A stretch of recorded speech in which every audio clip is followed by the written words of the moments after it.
lendas, mistérios, assombrações,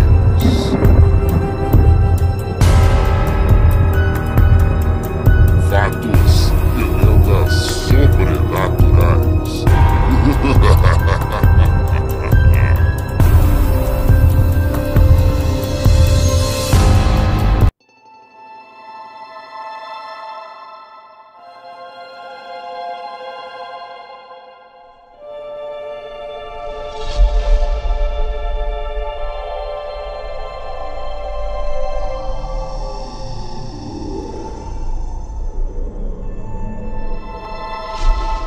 Você que acredita no mundo sobrenatural, convido-lhe, vem comigo, conhecer a verdadeira história e origem do tabuleiro Ouija.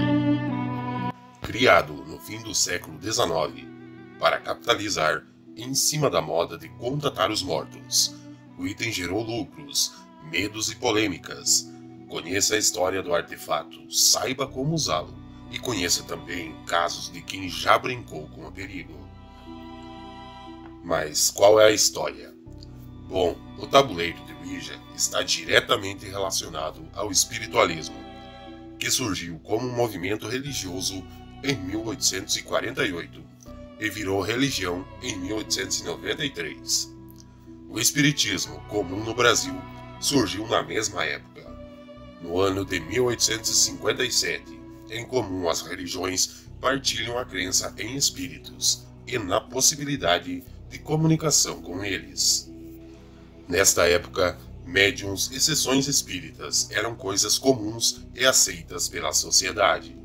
Em meio a esse contexto de mediunidade disseminada, acessórios para mediar o contato com os mortos eram normais. Os tabuleiros de fala, talking cards, com o alfabeto impresso, já faziam sucesso nos Estados Unidos no século XIX, mas foi em 1890 que o empresário Elijah Bond teve o estalo de vender um desses, junto a uma prancheta que deslizasse sobre as letras. William Ford, um de seus funcionários, logo começou a produzir as próprias tábuas e é acreditado como responsável por popularizar o jogo. Ninguém sabe direito de onde veio o nome Ouija. O folclore em torno do item aponta que seria uma junção das palavras sim, em francês e alemão, oui e já. Segundo o historiador Robert Budge, o nome teria sido sugerido pela própria tábua em uma sessão dele Japão, com sua cunhada Ellen Peters.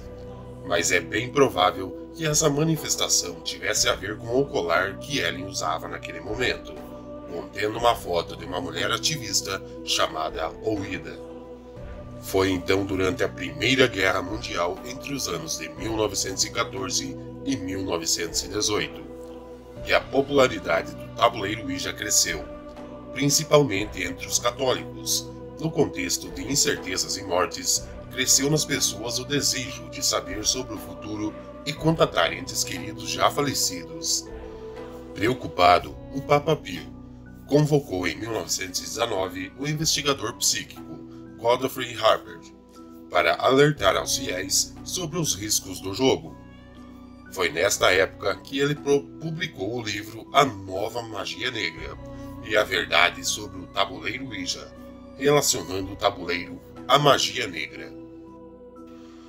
Foi o livro O Exorcista, de William Blatt, que em 1971 mudou a fama do jogo.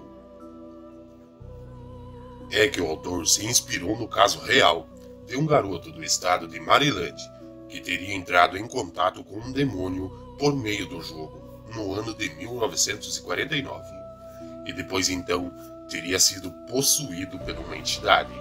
Com isso de instrumento para falar com os mortos, a tábua de Ouija virou um artefato de invocação demoníaca. A adaptação cinematográfica de 1973 só aumentou esta fama. Com o tempo, o uso do tabuleiro deixou de estar associado à religião e ficou mais ligado ao ocultismo. Os católicos, por exemplo, hoje condenam o item, mas ele continua popular, sendo tema de filmes como O Ouija em 2014 e tendo vendido a quantidade estimada de pelo menos 25 milhões de unidades na história. É fácil achar o tabuleiro Ouija em lojas de brinquedos. A dona atual da patente é a gigante Hasbro. Existe uma explicação científica para o movimento que rola no jogo. Chama-se efeito ideomotor, a influência da sugestão sobre comportamentos motores involuntários. Em seu livro Pseudociência e o Paranormal, de 1988, o professor de neurologia Terence Haynes escreve: a prancheta é guiada por exerções musculares inconscientes. A ilusão de que o objeto está se movendo sozinho é geralmente extremamente poderosa e suficiente para convencer muitas pessoas que realmente há espíritos trabalhando. Aqui vai algumas regras do jogo. Lembrando, não indico ninguém a fazer, apenas trago uma informação para vocês. Então vamos lá. O regulamento considerado oficial foi determinado pela companhia Novelty Kenner, a primeira empresa a patentear o jogo em 1891. O ideal é jogar em dupla, mas quanto mais pessoas no grupo, mais agitado será o jogo. A principal dica aqui é: nunca jogue sozinho ou no cemitério. De acordo com a cultura popular, a falta de companhia facilita que os espíritos atormentem os jogadores. E desde o século XVI, e principalmente a partir do XVII, é superstição comum entender que cemitérios são frequentados por espíritos. Antes de contatar os espíritos, é bom montar um clima para o jogo, o que inclui esperar anoitecer, apagar as luzes e acender velas e incensos para conversar com algum parente específico.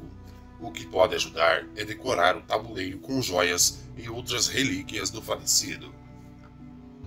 Eleja uma pessoa para ser o médium, espécie de porta-voz do grupo. A tábua pode ser colocada em cima dos joelhos de dois participantes ou em cima de uma mesa. Os jogadores devem estar dispostos nas laterais ou concentrados na base da tábua. Mas o motivo é a praticidade. Ver o tabuleiro de cabeça para baixo pode deixar a mensagem confusa. Todos os participantes devem colocar os dedos indicador e médio na prancheta. No início da partida, a peça deve estar localizada na letra G. Outro mandamento da cultura popular sem alguma explicação. Também há casos em que o tabuleiro precisa de um certo tempo para começar a responder. Se demorar demais, uma possível solução é mover a prancheta em círculos. Então comece o diálogo de maneira simples, aumentando a complexidade das perguntas aos poucos. Algumas sugestões. Lembrando, não indico ninguém a fazer. É apenas um conteúdo para trazer uma informação para vocês. Então vamos lá. Quantos espíritos há nesta sala? Você é um bom espírito? Qual é seu nome? Para bons resultados, todos precisam se concentrar apenas nas questões do jogo. E é bom alguém anotar os movimentos da prancheta para que as informações não sejam esquecidas. A forma padrão de encerrar o jogo é dizer adeus. Mas podem rolar imprevistos. Segundo o médium Leonardo Trevisan, jogos como o Ouija costumam atrair espíritos brincalhões ou que possuem moral pouco elevada. Se a prancheta passar pelos 4 cantos do tabuleiro, significa que um espírito maligno está presente. Se a peça fizer um 8 sem parar, é sinal de que o espírito maligno está no controle do tabuleiro.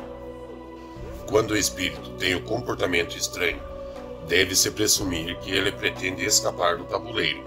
Se isso acontecer, o principal risco é o dos jogadores serem atormentados por tempo indeterminado. Existe também o risco de possessão, mas apenas em casos extremos. Para prevenir, encerre o papo, vire o tabuleiro de cabeça para baixo e conte de 9 para 0. Casos tenebrosos. Conheça 4 histórias reais e assustadoras ligadas à tábua de Ouija. A ameaça do espírito. A morte do pai da escocesa Angela Jackson, em 2008, foi um gatilho para deixá-la obcecada com vida após a morte. Durante uma reunião espiritualista, o falecido disse a ela, segundo a médium, "Você está pensando em usar o tabuleiro Ouija, mas não faça isso. Nada de bom vai vir disso." Ela ignorou o alerta e fez uma partida com amigos.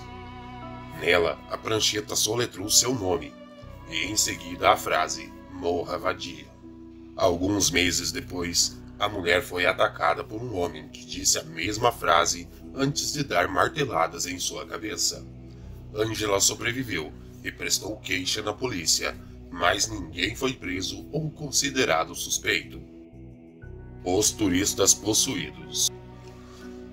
Em 2014, 3 jovens foram hospitalizados na cidade de São João, Tracutengo, no México, alegando possessão por espíritos malignos. Alexandra Huerta jogava uma sessão com a tábua de Ouija junto ao seu irmão Sérgio e ao primo Fernando Cuevas, quando começou a grunhir e se movimentar de maneira estranha. Logo depois, Sérgio e Fernando sofreram perda de sentidos e alucinações. Os jovens então foram socorridos por paramédicos que aplicaram analgésico, calmante e colírio. Ordenados a matar. Em 2007, os jovens Joshua Tucker e Donald Sculpin perguntaram ao espírito, por meio de um tabuleiro Ouija, se eles deveriam se tornar serial killers. A hipotética alma desencarnada diz que sim, e ordenou que a primeira pessoa que matassem fosse uma mãe. No mesmo mês, Tucker assassinou a mãe e a irmã de Sculpin, a facadas. Donald auxiliou Joshua nos crimes, escondendo o corpo da irmã. Os dois tentaram fugir, mas foram pegos pela polícia. Sculpin recebeu a pena de 9 anos e meio e Tucker de 41 anos. A possessão maligna. O norte-americano Gary G. Moran assassinou 2 homens a tiros em 1976. Em Utah, nos Estados Unidos, ele foi preso pelo crime e pediu para ser executado. O que aconteceu no ano seguinte, em 1994, seu irmão Mikal publicou um livro falando sobre sua infância. Segundo ele, sua mãe Bessie acreditava que havia entrado em contato com um espírito maligno quando criança durante uma partida de Ouija. Ela dizia que esse espírito se prendeu à sua família, principalmente em Gary. Para Bessie foi o espírito que levou o filho a cometer os assassinatos.